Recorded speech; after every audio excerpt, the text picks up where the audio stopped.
Answering how we ended up on the brink of a fascist movement taking hold in America isn't easy. It isn't a short answer. It isn't surprising or difficult to understand either. In fact, I've seen the writing on the wall all my life. Literally. Bathroom walls, walls of people's houses, graffiti. All of my life, I've seen my people lashing out horribly at others in some really nasty and destructive ways. Racism, sexism, homophobia, xenophobia, all the horrible things we just don't talk about. In fact, I've probably said or at least thought them because, after all, it's my culture of cultism I'm deconstructing here, right? My toxic white Southern culture.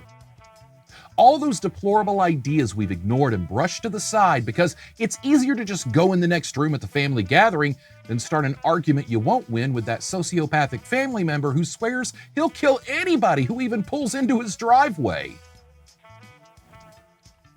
Understanding this is nothing new is fundamental to truly understanding the gravity of what I'm laying out in this Create Your Own Conspiracy series.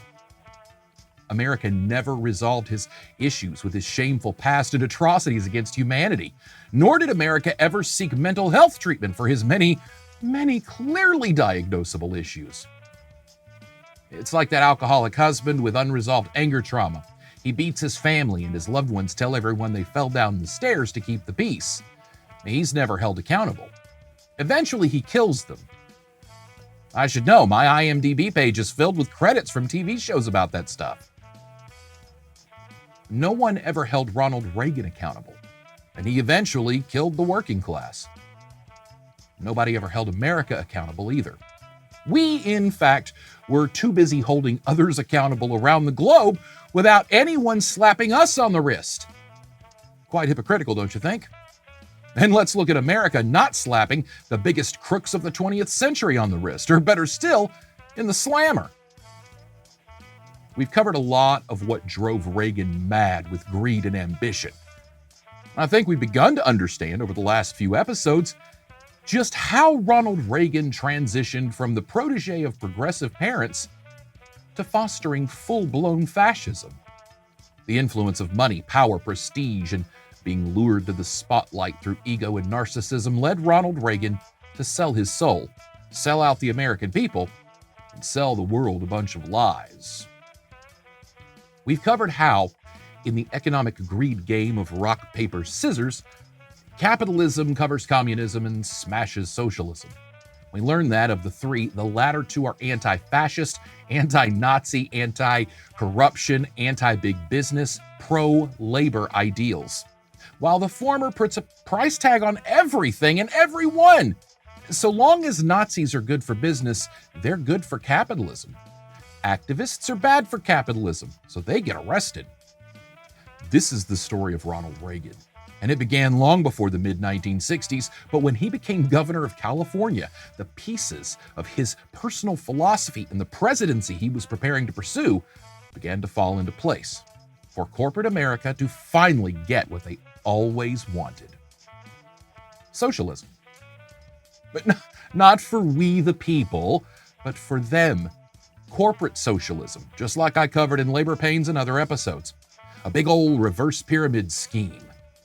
In this episode, we'll look back at Reagan from the mid-1960s on and set the stage for the conspiracy of all conspiracy in the series finale that ties together Reagan, Nixon, the mob, Trump, McMahon, Murdoch, deregulation, and everything I've discussed so far. And welcome to the podcast.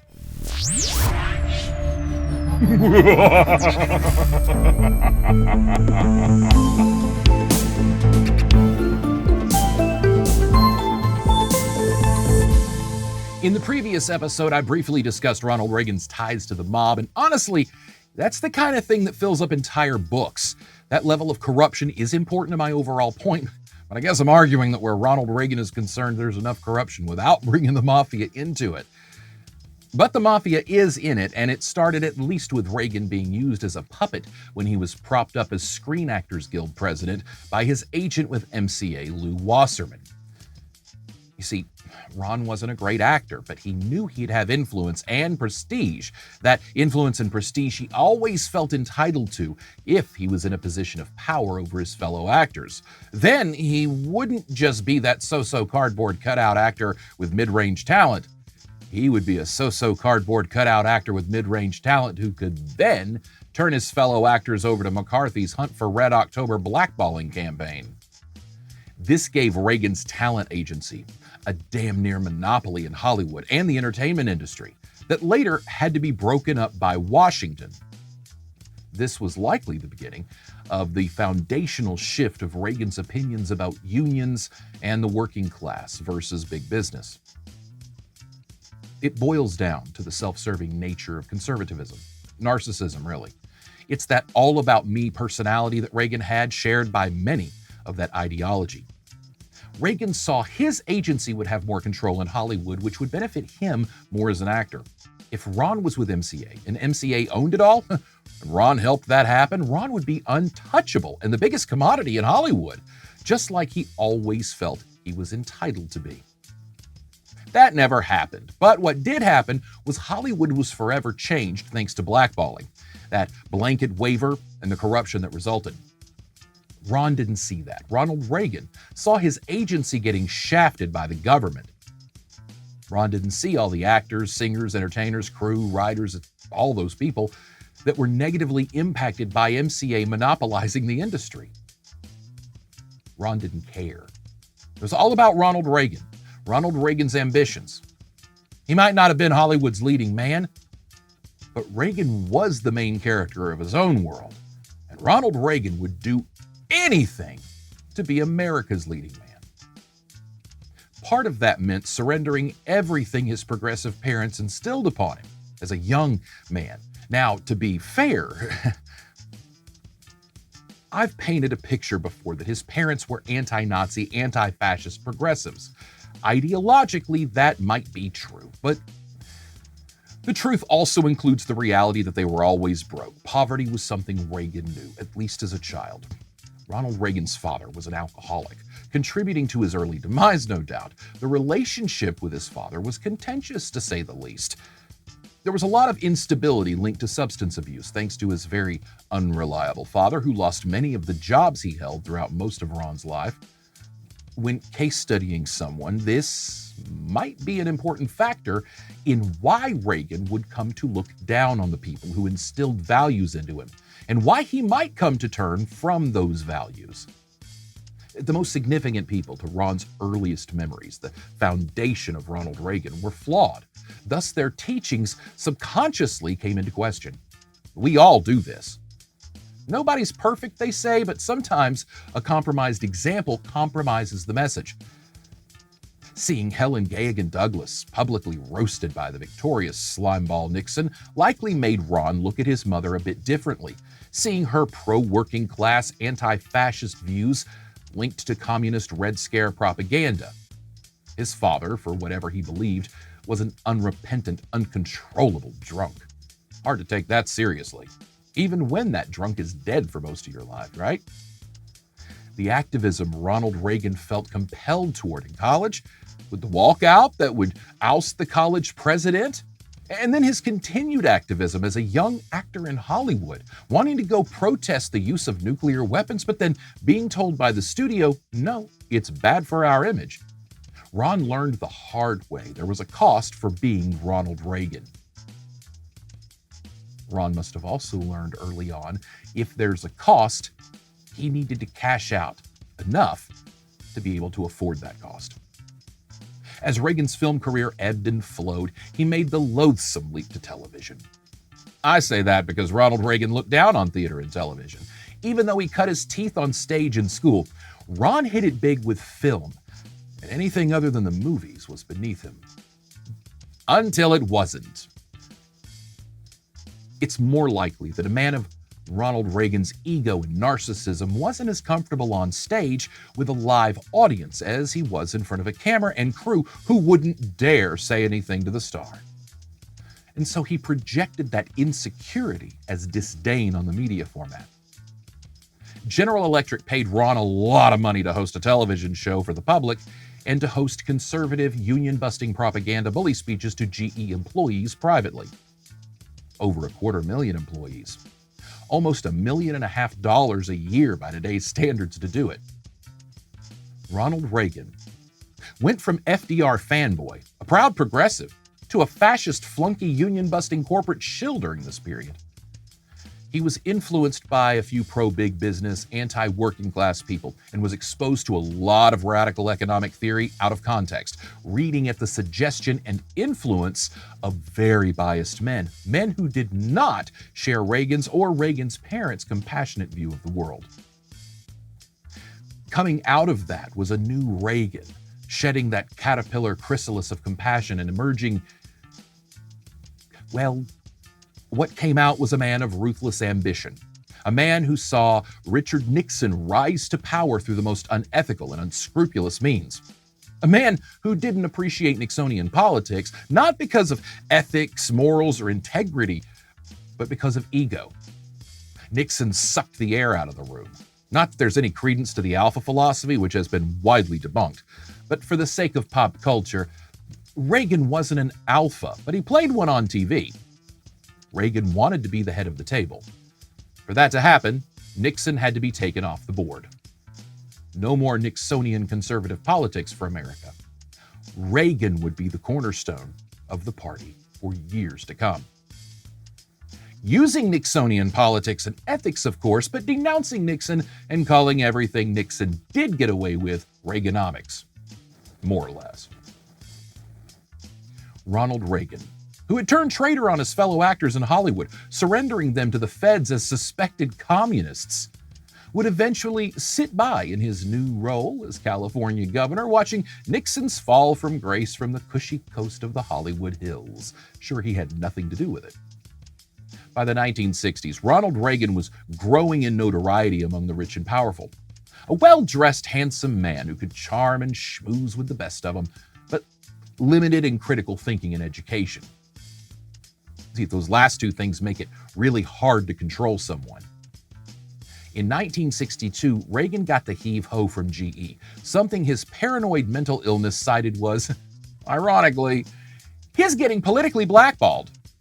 Well, he called out socialism with TVA and spoke out against communism, and anyone who was against him was either a socialist or a communist. Had to be, right? He didn't realize he sounded whackers to sane people and made everyone who worked with him who wasn't whackers really uncomfortable. Plus, the ratings for the show tanked. Bonzo couldn't accept that his starlight was fading. Then came the big switch. When Reagan switched from Democrat to Republican, stating he didn't leave the Democrats left him.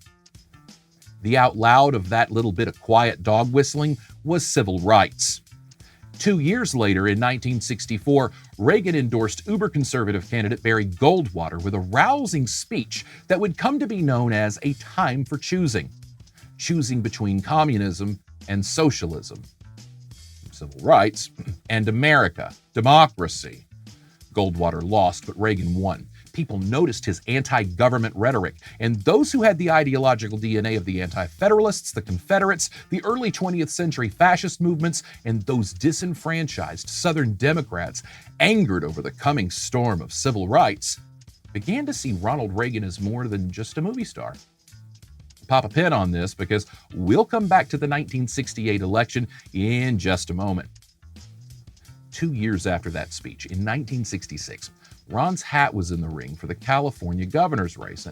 This is a key moment in history because it mirrors what has been happening with the Republican Party and conservatives today, as the movement shifts even further extreme right than it was even back then. George Christopher was a more moderate conservative back in those days. He branded Reagan as an extremist for many of the positions Ron took. Ron's platform was similar to what many conservatives default to today, a disdain for America, our government, and its peoples, masked as individual liberty, and worship of greed, everything for profit, money is our God, masked as an open and unregulated free market. Whether through funding, the cult of personality, or more effective messaging, Reagan won the primary, beating out the more reasonable opponent. When incumbent Democrat Pat Brown faced off against Ron in the general, Reagan was again branded as an extremist. While Brown referred to his resume, ran on his record, Reagan's appeal to voters was a change from the status quo. Reagan didn't have plans, just talking points, speeches, not ideas. Ron he wasn't a politician, he was an actor. Ronald Reagan convinced people that the problem wasn't that we had corrupt people in power and corporations had too much control in our system, but instead he basically said having people who knew how to legislate at all was the problem. Drain the swamp, if you will. That sounds good on paper or in a speech, pandering for applause and approval from the peons, but the reality is, you almost have to be a lawyer to even be in government. It's a lot of language and jargon, and bills are legal documents. So while it's fun to say someone like me needs to be in office, we all have to understand that when that happens, I have no fucking clue what I'm doing. Just like Ronald Reagan didn't have a clue what he was doing. And when that happens, you have to have people around you doing the work so you can look like you're doing it. Then you just have to hope everyone's on the up and up and not up your ass with their hand. See Lew Wasserman. Then Reagan decided to prey on the racism, fears, and bigotries of the Americans in the mid-1960s. Following civil rights, the legislation, Reagan pointed at his opponent and said, hey, look at him, all these riots in Watts, that's his policy. Look at all this crime. Then Reagan went after Brown on government waste, transparency, spending, growth. Well, that was Reagan's modus operandi. Reagan fought this battle with what little military service he did do and into his time as SAG president. Reagan saw bureaucratic backlogs and red tape holdups all through his life, and it drove the entitled man mad. In defense of this almost OCD obsession of Ron's, by the end of his presidency, Ronald Reagan saw a lot of government departments tightening up efficiency and service. We might argue at what cost, though. Reagan wasn't a fan of funding anything but the wealthy. And NASA. We'll come back to that. Brown got hit on taxes, which is where Reagan made a huge impact. There's a lot of economics to government, but it's essentially business. Balancing a budget is a big part of it. Taxes are where that matters to most people. Except that most people aren't tax accountants or tax attorneys, therefore they don't know the first thing about taxes, how they work, or what exactly they do. Still, lots of those people vote based on, my taxes are low, and, well, we had a balanced budget under... Except that last part, too, often comes from people who are broke. We just regurgitate what we hear, hoping it helps us sound smart enough not to get called out on it. This is Dunning-Kruger. This is the story of Ronald Reagan. Reagan was accused of racism and bigotry early in his political run, as were most who opposed civil rights legislation, as Reagan did. Reagan brushed it off that come on, guy, he wasn't a white supremacist. It's that specific language in the Civil Rights Act didn't sit well with him. Semantics, not anti-Semitics. Even though many experts felt Ronald Reagan was clearly out of his intellectual and credential depths, he was in way over his head, an actor trying to play a political candidate, a man with zero ideas or understanding of the issues of the American people or how government works. He won California with 57% of the vote. The playbook was written. The cult of personality had begun.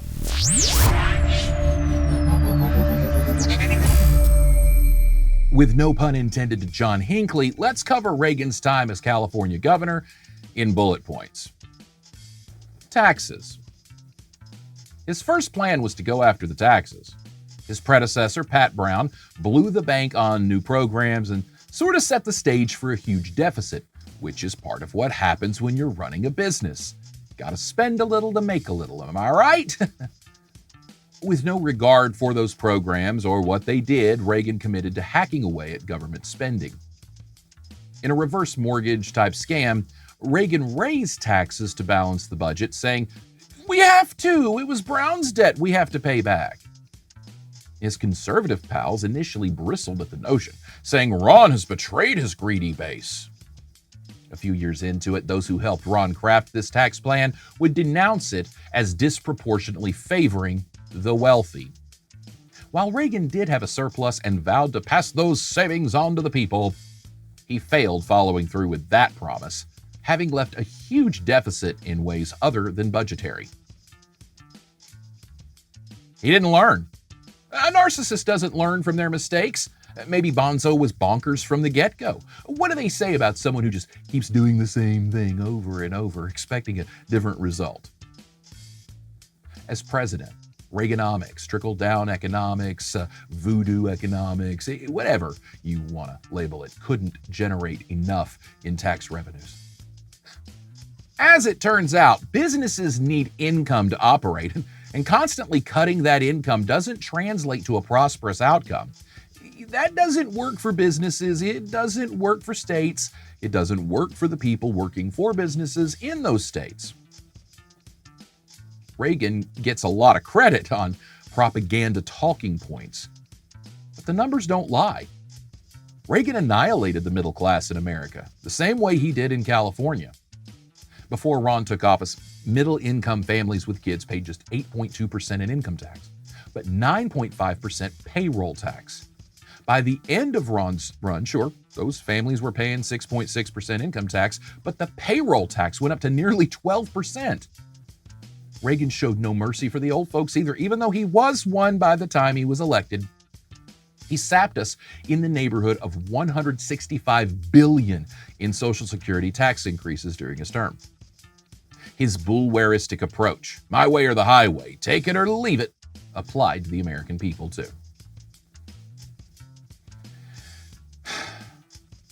Race and civil rights. Ronald Reagan was a racist. His own words betray any hope of a non-racist legacy for the man. Just as with Nixon's secret recordings, where he wiretapped his own damn self, Reagan's own historical disdain for the less mayonnaise and more marginalized communities is well documented. Reagan came from parents who were anti-racism, but Reagan went out and saw the world, like my dad did, and saw many of the self-fulfilling stereotypes he went looking for. He allowed those to justify his moral, ethical, and ethnical compromises.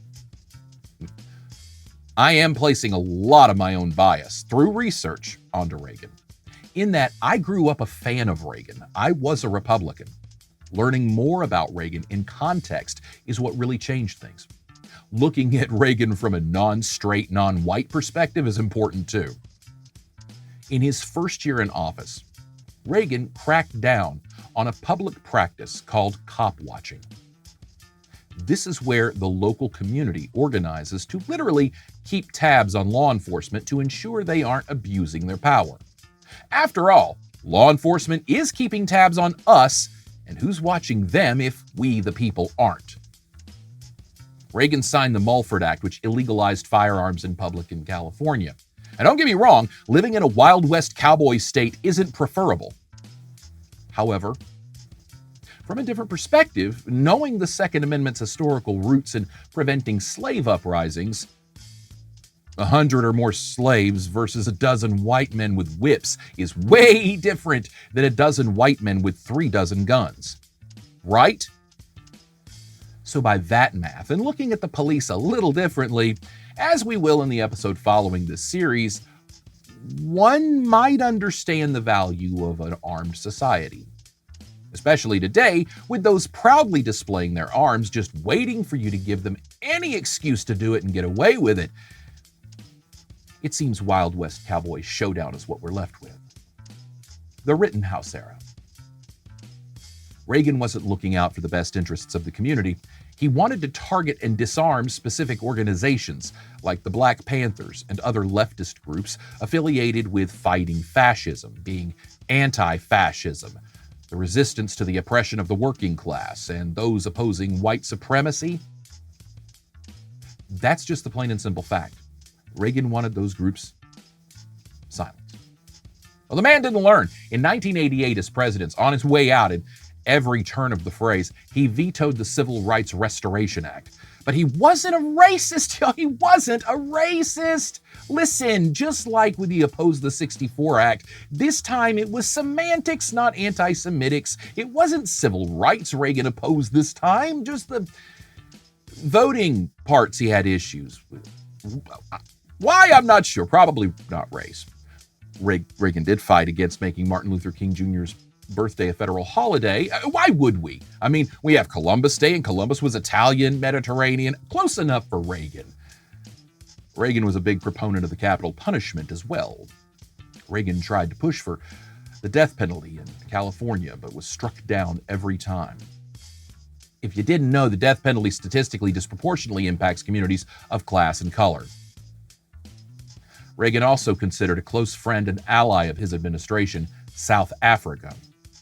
South Africa, like Southern North America, had an affinity for keeping folks in their place.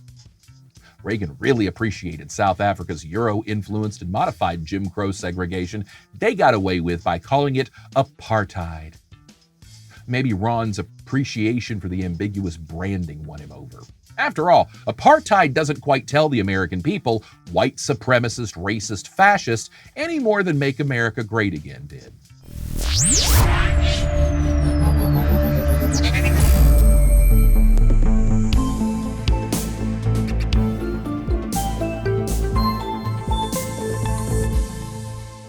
Women. Dig a little into the Jane Wyman period of Reagan's life, and maybe some of his ideas about family and women clear up a little. Jane wasn't a well woman for whatever reason. She was 2 divorces in before doing a movie with Ron and falling head over. Ron wasn't that into her, until she downed a bottle of pills and Reagan relented, proposing, and they got married. But Wyman was already a rising star, and Reagan was at best an aspiring B-lister. He gained more from the marriage than she did prestige-wise. So Reagan, the schmoozy Democrat, annoyed the firm Republican Wyman. She got tired of Ron constantly running his mouth, and the politics, it wasn't her brand. Ron was an uninformed know-it-all, a man who was an expert on everything but knew nothing.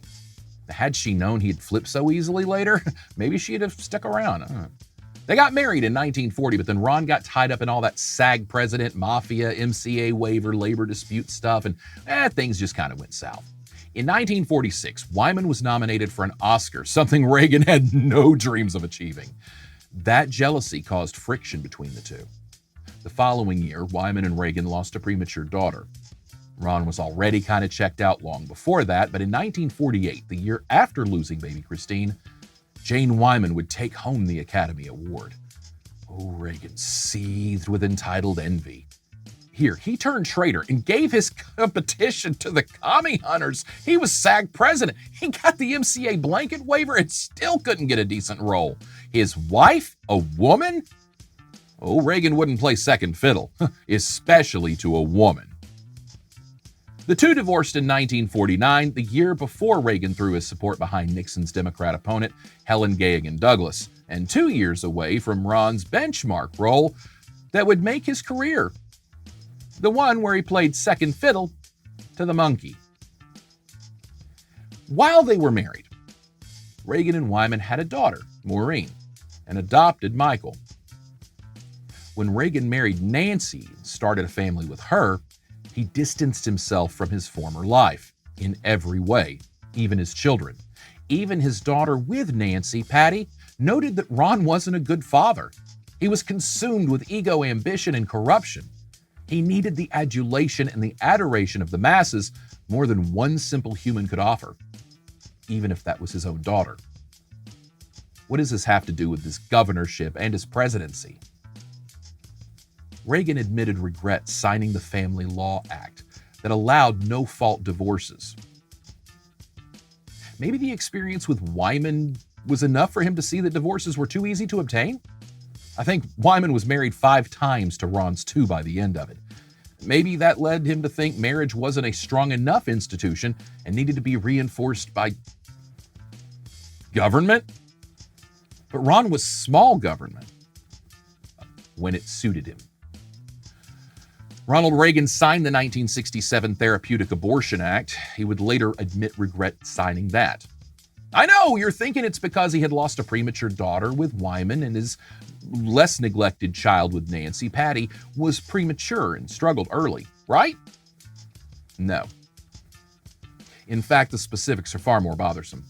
The act allowed abortions in extreme cases of non-consensual or family-related natures, with doctors' approval. Pay close attention, we're still fighting about this today. That last part was the stickler because that doctor had discretion over whether the procedure should be performed, if the mother's physical or mental health would be affected. Reagan's regret was that he didn't know what he was signing. He didn't know about the mental health part. He felt like doctors were interpreting that loosely, and more abortions were happening because doctors looked at a 14-year-old girl and said, having a baby this young will mess this girl up more than not having it. Let's give this kid a mulligan. Reagan's impact on family values and our cultural definition of accepted family units extended into his presidency and echo into today's conservative movement. Even though his own was a sham, a role he was playing only part-time, and half-assed at that. Welfare reform. During the 1970s, as America was oblivious to the coming shame storm Nixon would bring in a few years and the growing economic concerns ahead, Reagan doubled down on the poor, promising to reform welfare in California. Reagan's claims were that welfare programs make people not want to work, and those sucking from the system would cause higher taxes and budget issues. He tightened restrictions and qualifying terms for benefits and felt like making it harder to get the help you need might push those lazy, entitled, unprotected, unrepresented workers to pull up their bootstraps and just try a little harder. It didn't work. Massive failure. In fact, that legacy is another example of he just didn't learn. His entire presidency was built around that Lemuel-Boulware mentality that the have-nots are there to make sure the haves have. And if they aren't contributing to the haves having, then why are they here having anything? Reagan's ideology was to make it much harder for the working class to work and still live, to exploit us and get as much out of us as we would give, and then take as little as we were given in return. We didn't realize a lot of that until much later, but the legacy remains. Student protests. Ronald Reagan, the student body class president, who participated in the student-led walkout that cost a college president their job, the actor who wanted to be on the front lines of an anti-nuke protest but was told, no, you'll make the studio look bad, then turned a complete 180, coming down hard on schools that tolerated student protests and demonstrations. Reagan whipped out the National Guard to repeatedly quell student protests across California. Universities became occupied by law enforcement for 17 straight days in one instance. If it takes a bloodbath, let's get it over with. No more appeasement. Sounds like Obama and the Occupy movement, doesn't it? Close, but no.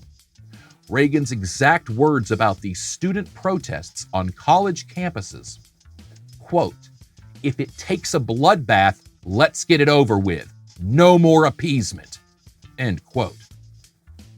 It wasn't the bloodbath Reagan so desperately wanted, only 2 casualties. One student shot and killed at Berkeley, one student was accidentally killed by a cop at UC Santa Barbara. Reagan would win re-election the following year. We're bouncing around a little with his policy, his governorship, and how that continued into his presidency. But the important thing to note is that throughout Reagan's governorship, he was not a success. However, what he did was sell his failures as successes. Plus, with a lot of Reagan's policies, the true failures don't show up until after the term is up. Little conservative ticking time bombs, if you will. The long and short of Reagan is this. Education suffered under his reign in politics, state or federal. Reagan yanked funding for just about everything. As governor, enrollment suffered. Academic research suffered. Budgets were slashed, funding withheld. Hell, Look, as president, he vowed to dissolve the Department of Education. Hell, he tried and failed. The dumbing down of America. His attempts at welfare reform failed miserably, but he didn't learn. Poverty and unemployment rates went up under Reagan, with his stance to penalize the poor and make it even harder to be poor. After all, if it's hard to be poor, people won't choose to be poor, right? His stance on crime backfired. Homicide rates doubled. Armed robbery rates rose. Reagan's brand of sentencing and criminal justice reform was steeped in racist white supremacy. Reagan didn't learn from his failures. His hubris showed in a 1981 speech to the ICP, the International Chiefs of Police, where he said people who commit violent crime are not desperate people seeking bread for their families. Crime is the way they've chosen to live. That's how we saw the American people. No nuance. Black and white. Reagan didn't address the AIDS epidemic until halfway through 1987. Nearly 21,000 people had died of the disease by then, with over 36,000 people diagnosed with it. And granted, America lost a lot more people in a shorter period of time due to the gross mishandling of the COVID pandemic, but AIDS was largely mysterious, and the scare back then was real. For a long time, we didn't know for sure how it could be transmitted and what the long-term effects were. Just that there was no cure, and it was spread through sex.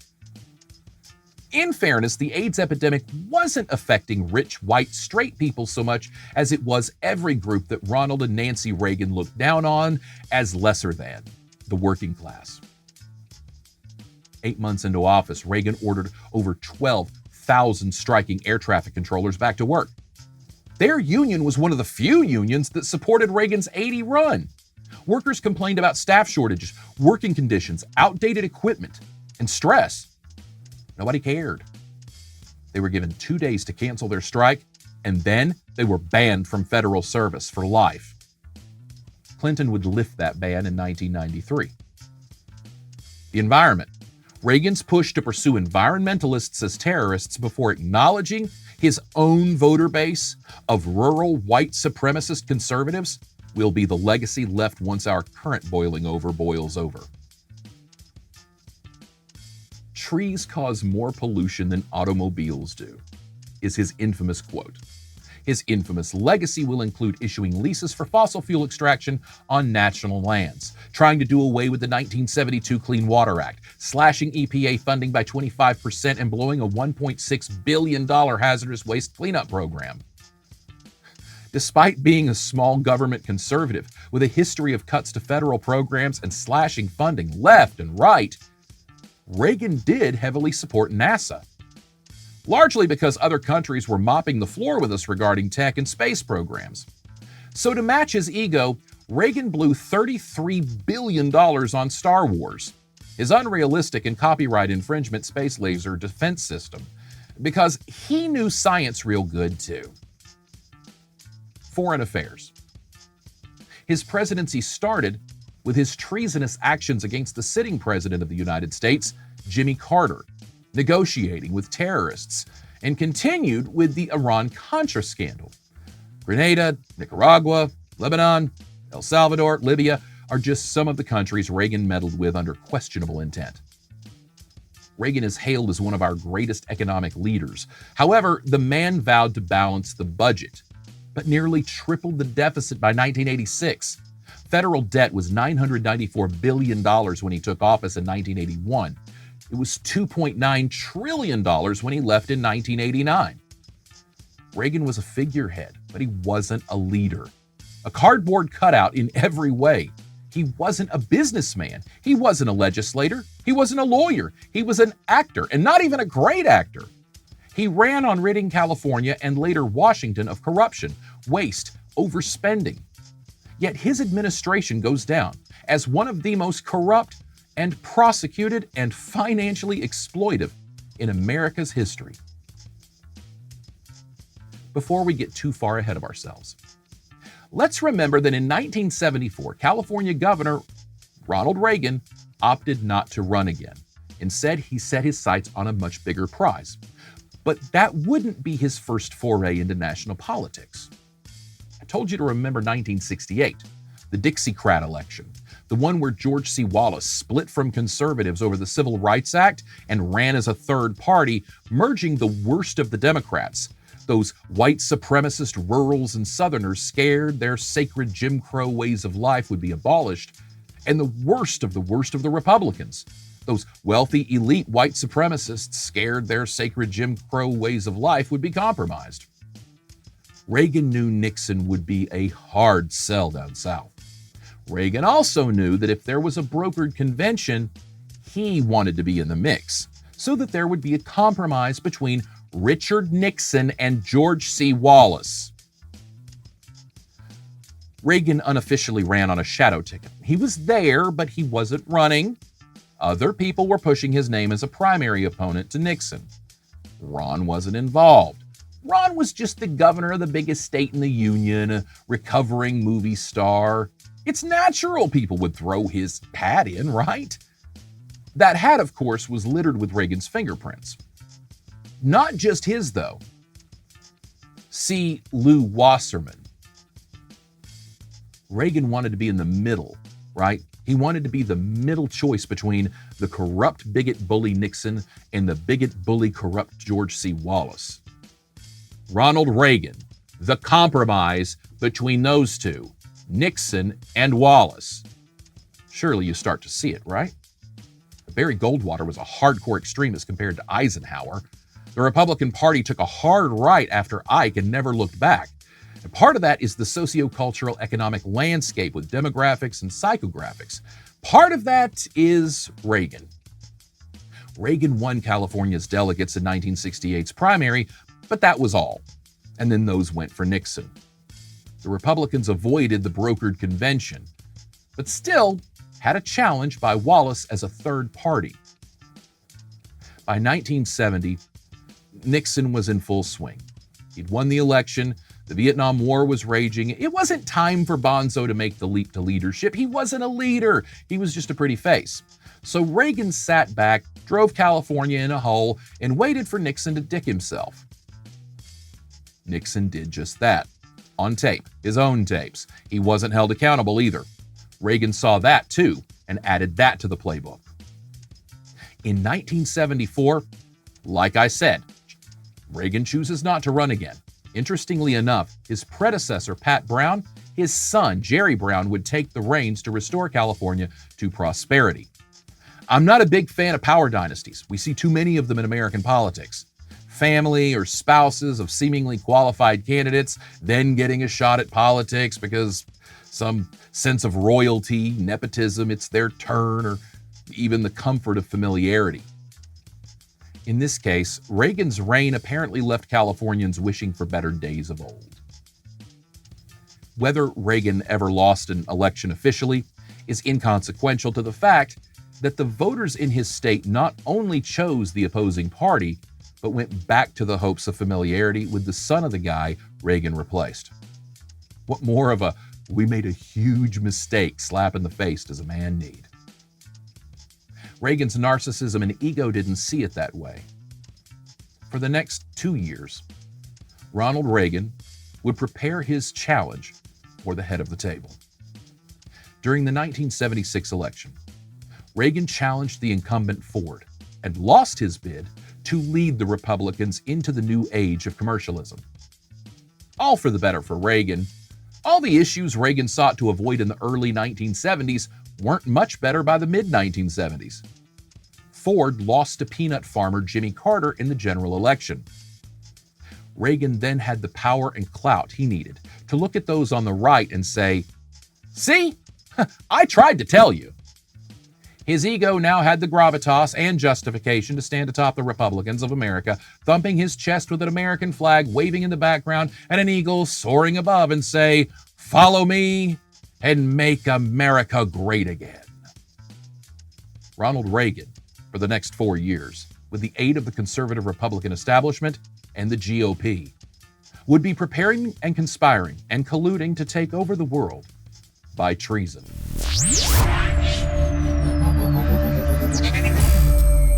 What becomes clear as Reagan's transformation truly settles into a more academically defined fascism is that Ron was either acting through the first half of his life, pretending to be something he wasn't, a compassionate, anti-fascist, anti-racist, anti-Nazi, pro-labor liberal, or he was exploited by those smarter and more powerful around him, who saw Ronald Reagan's weak mind and limited intellect as a malleable and manipulatable puppet that they could manipulate and control.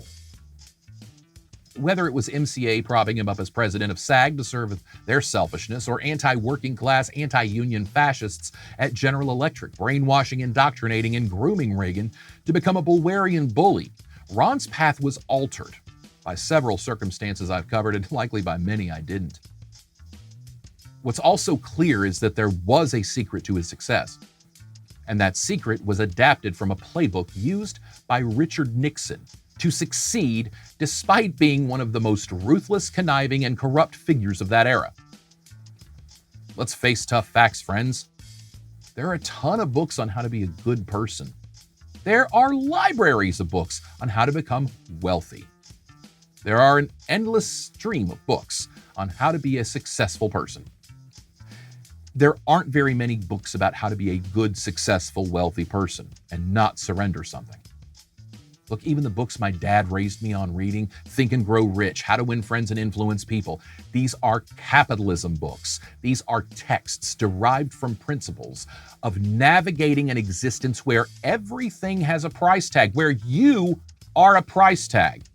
And you're trying like hell to increase your own price tag while reducing the price tag of everything else around you. Reagan's playbook was certainly of capitalism. And I'm not necessarily talking just about the economics of it, more the cultural principles of a capitalist mindset, the for-profit personality profile, if you please, where everyone has a value and everyone is devalued, where what is right and wrong and just and unjust must be weighed with what's good for business, what keeps us in the black. You know the trope in supernatural entertainment media where there's this dark, evil book that holds great power beyond imagination? It's usually a MacGuffin, a very important yet not very present main plot figure. It's the thing the heroes and the villains are usually after. Whoever gets it first! Well, whomever. I'm not going to suggest that there is a dark, magical playbook, my friends. I mean, many have suggested that presidents keep a journal that they pass down and have since the beginning. Lots of mythos, legend, and lore behind it. Secrets and masons and all kinds of fun Hollywood hullabaloo. Real or not, at very least metaphorical, this playbook, the one Reagan followed and perfected, for lack of a better word, spawned the successes of three of the most culturally influential pop culture icons who, since that 1980 election, have ridden Reagan's coattails all the way to the pinnacles of each of their respective arenas. When we ask, how did we get here? Where we have a culture of Dunning-Kruger, a bunch of know-nothing know-it-alls narcissistically navigating our narratives to suit their selfish, soulless agendas.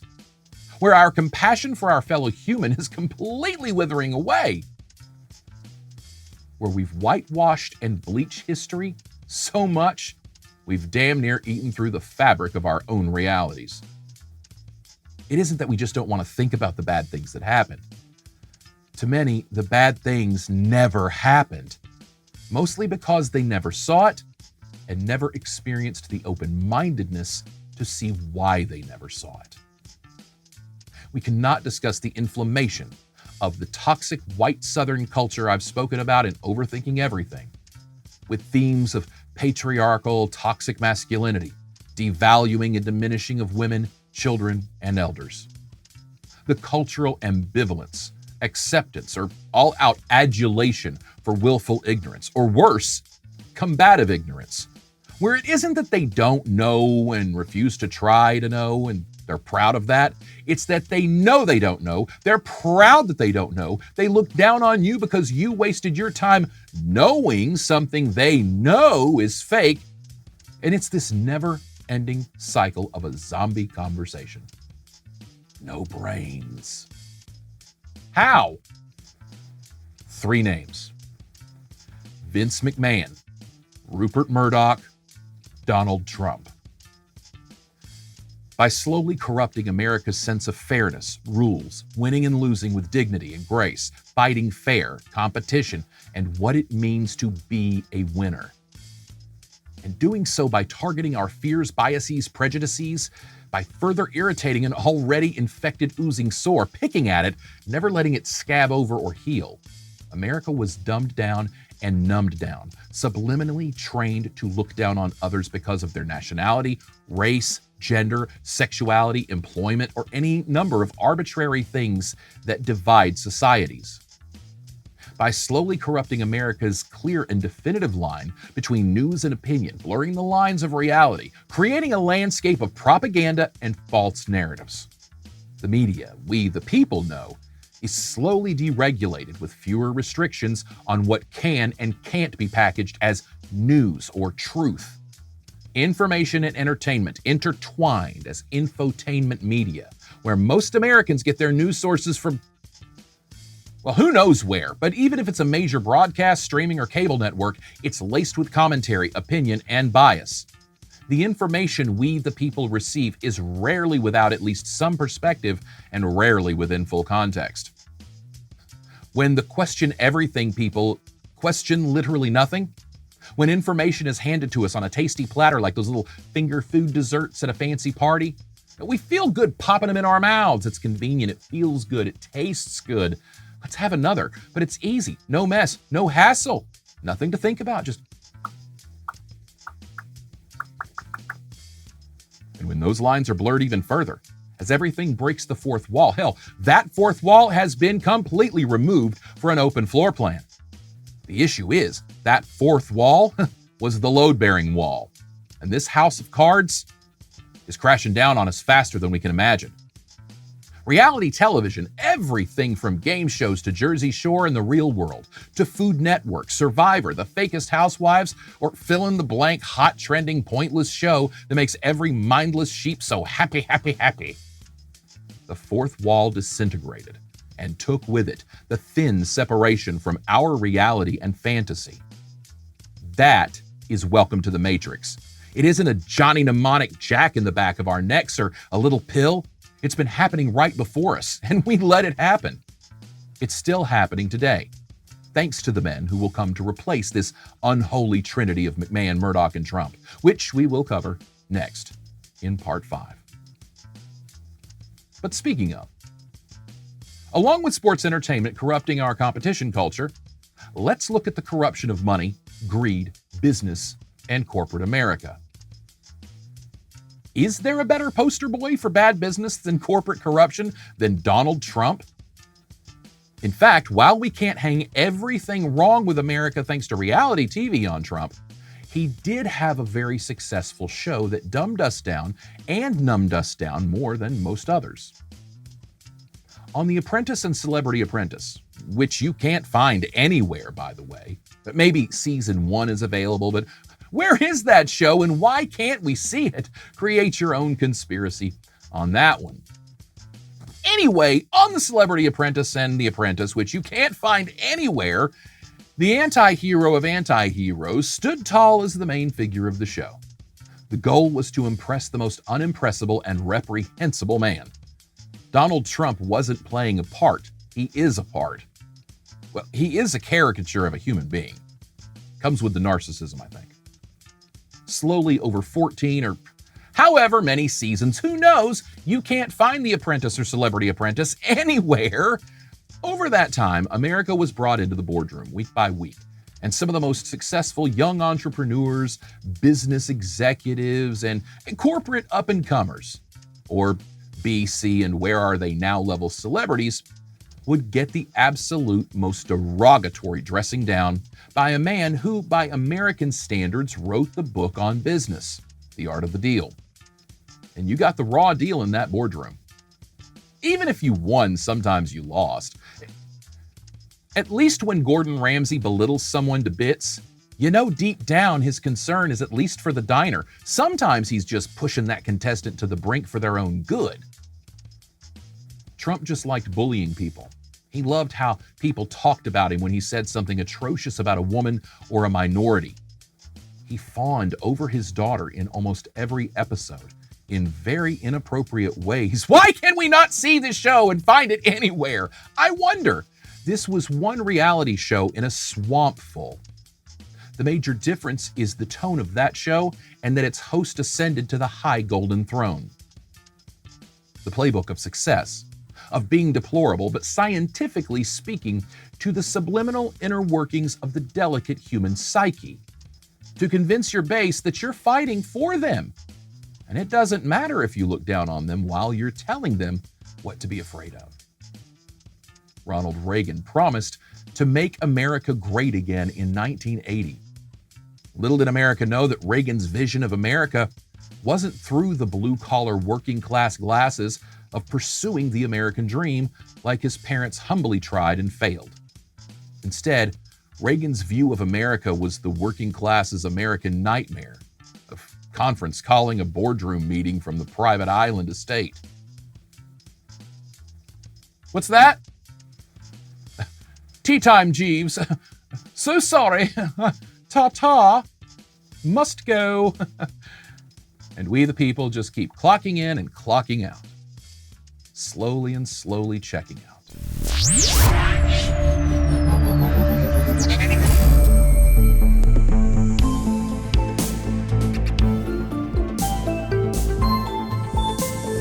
Coming up, I'm heading toward the mother of all conspiracies in this Create Your Own Conspiracy Series finale. I'm trying to explain the deliberate dumbing down and numbing down of America. And that takes a lot of focus on Ronald Reagan and the shift of the conservative right to alt-right, and how we, the people, can control alt-delete and reboot this system in safe mode. The next episode leads into that finale and connects all the conspiracy dots in these episodes. We'll find out how this playbook helped Vince McMahon build an unstoppable sports entertainment juggernaut that permeated our culture since the early 80s, influencing our opinions, attitudes, and ideas of others. We'll explore more of Rupert Murdoch's initial rise to power, how he took and added to the playbook to build an unstoppable infotainment juggernaut. Well, infotainment juggernaut. And how Donald Trump took all the lessons of that playbook and used it to navigate the unbelievable and unthinkable. A TV show host and corrupt, compromised con man becoming president for the second time in American history. We'll see that all along Ronald Reagan may not have been the master, but Trump certainly was the celebrity apprentice. From bad business, anti-hero worship, and reality television, to the blurred lines of our infotainment media, and into the foundational values of fairness, teamwork, loyalty, competition, and winning, America has been compromised. It started before Reagan. Reagan went full steam ahead. But next episode, we'll see how these three men picked up the ball and ran with it unopposed into the end zone. But I'm sure I could have done a more appropriate wrestling pun there, but trust me, you're going to get sick of them by the next episode, as I'm deconstructing a culture of cultism. Thanks for joining me. Check out some of my other videos on YouTube. I've got all my videos, all my original music, my TikToks, all of Overthinking Everything, clips of my acting, voiceover career. All of that work is organized in playlist for you. Be on the lookout for Overthinking Everything on bookshelves coming soon. And check out my Overthinking Everything About You Compassion and Critical Thinking Workbook, available now at joshbrandonmedia.com. Check out my merch store and get your trigger tees in the Sir Talks a Lot, Swags a Lot store on my website. More products always coming soon. Follow me on TikTok, on Twitter, and everywhere social media you can be found. I'm Josh Brandon, and I'm overthinking everything.